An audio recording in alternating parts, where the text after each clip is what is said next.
I hate to admit this, but I played way too many video games growing up. This took a huge physical toll on my body and posture. I struggled with kyphosis, rounded shoulders, and I dealt with daily pain really throughout my entire back. So how is it that I went from this to this? Well, in this video, I'm gonna show you what I've learned from being the second coming of the hunchback to learning to be a little bit more upright. Like most people dealing with a kyphosis, I started with Supermans, wall retractions. Imagine I had a pin trying to pull me a little bit taller. And although that helped me momentarily, the problem often returned. And it wasn't until I started to look at the intricate relationship between how the hips, the rib cage, and our head all work with one another to move us through motion on a day-to-day basis. As an example, if I'm dealing with a thoracic kyphosis, I can do all the shoulder blade retractions I want in the world. But really all this is gonna exacerbate is my forward head posture. So are we really getting to the root of the problem?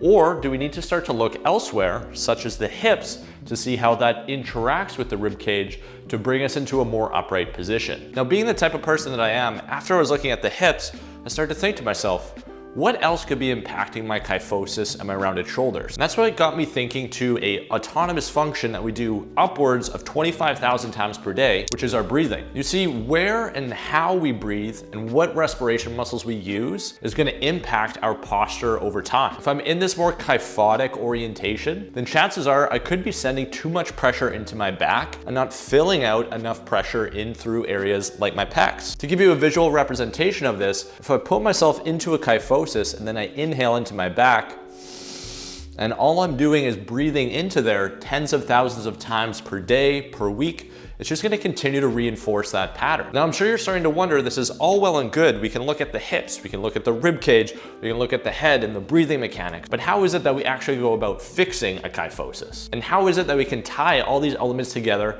to put our body positionally and structurally into a more advantageous or neutral position? Well, that's exactly what we're gonna get into right now. So for this first technique, we're gonna work on the mechanism of breathing, because this is gonna be one of the most influential things you can do to get yourself out of that rounded orientation and learn how to properly go through extension and maintain some level of extension via pressure. So what you'll need is a basketball, soccer ball, you can use a yoga block, really anything that you can grab in between your hands and create some tension with. So I'll give you a side profile view, and what we're gonna do is we're gonna squeeze the object of our choice to start with. So I'm trying to sandwich it together, and then we're gonna try to project the elbows away without allowing the sternum to collapse or let ourselves kind of fall into this rounded position. So I'm gonna let my elbows come in front, and then we're gonna start to begin to send pressure almost right in beneath our collarbones. So what you can think is that as I'm squeezing and projecting the elbows away, we're gonna think about trying to create space or create length almost through the collarbone. It's like the shoulders are almost trying to separate or move away from one another via the position and the pressure that we send into there. So what this will roughly look like is I'm gonna project the elbows away. I'm gonna allow myself to then take a inhale into this area of my pecs.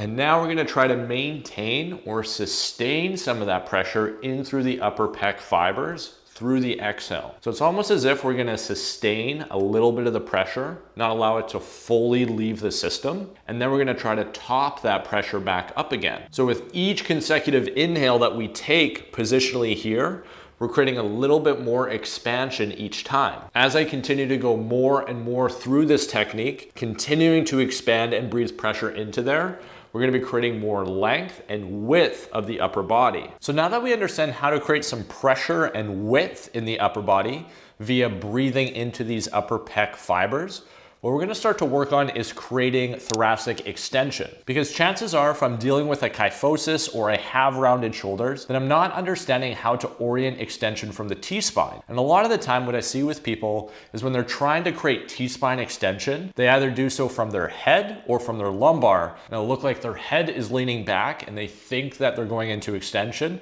when really they're just going into cervical extension, or the lumbar will tend to overcompensate through that motion. So what you'll need for this technique is a Bosu if you have one. I understand that not everyone has a Bosu just hanging out in their garage. So a pillow will also work here as well. And we're gonna take our belly right on top of it, like so. Now what we're gonna do from this position here is just make sure that our belly button itself is at the center of the pillow or the Bosu ball. And we're gonna work through that similar type of motion with the elbows. So you can imagine that you have that yoga block in between your hands. You're gonna try to press the elbows away without allowing the sternum to collapse. And now from here, we can use the Bosu as feedback to get the pelvis and lumbar into a more neutral position. Because a lot of the time, if I'm dealing with excessive kyphosis here, then the lumbar is gonna be in an excessive extension. So what we can push against the Bosu or the pillow with is the front side of our hip bones. So I'm gonna take my hip bones, I'm gonna press that down. I'm not gonna excessively squeeze my glutes, but I'm just gonna tuck the tailbone a little bit to take it into a more neutral position. Now from this position here, I'm gonna think about pressing my elbows away. That gives me the width through the shoulders. I can now think about sending an inhale into the pecs, just like we were doing. And now I'm gonna contact the Bosu with my hip bones as I gently press away and go into a subtle amount of T-spine extension, not allowing things like my head and my lumbar to overcompensate. What that would kind of look like if they were is my lower back would start to do this as the sternum would start to come up. This isn't thoracic extension, this is lumbar extension.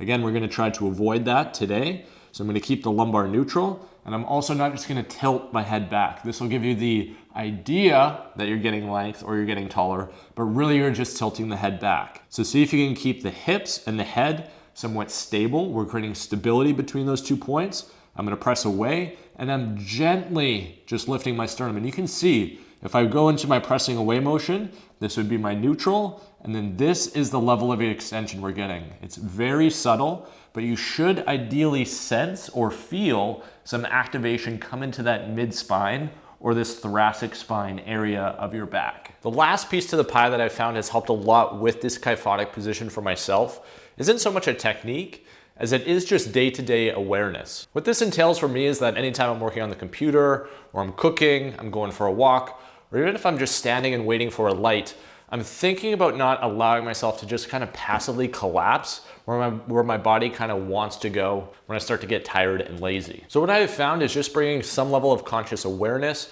or intention almost into my body, just trying to do almost like a little check-in with myself as to where am I creating support and stability from when I go through emotion or if I'm just standing and just chilling there. I find that these little conscious acts can have a massive compounding effect over time, because eventually what is conscious initially will become unconscious over time. So this is all to say these are the exercises that I have found to be the most impactful for my journey. It's not to say that's going to be the exact same for you, but these are certainly exercises that you can apply and little intentions that you can bring throughout the course of your day that will hopefully make a difference. If you did find some value in this video, you can do me a huge favor and you can like this video. If you want to stick around and find out more about this type of content, then you can certainly subscribe.